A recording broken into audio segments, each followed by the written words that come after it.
Hey everybody, it's Dusty. Today I start a new project, something I've been wanting to do for a long time. So here it is.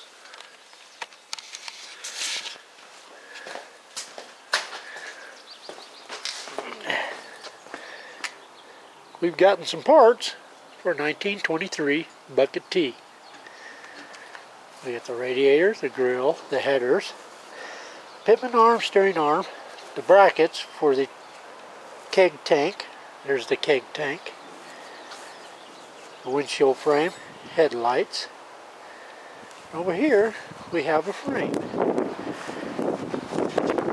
Now the frame, the hand custom frame, and that's an original bucket.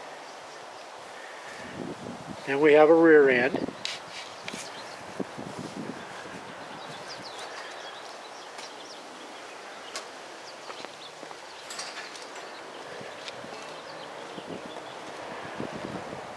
Got a lot of work ahead of us.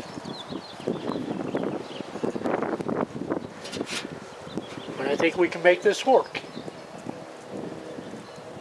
So, wish me luck, everyone.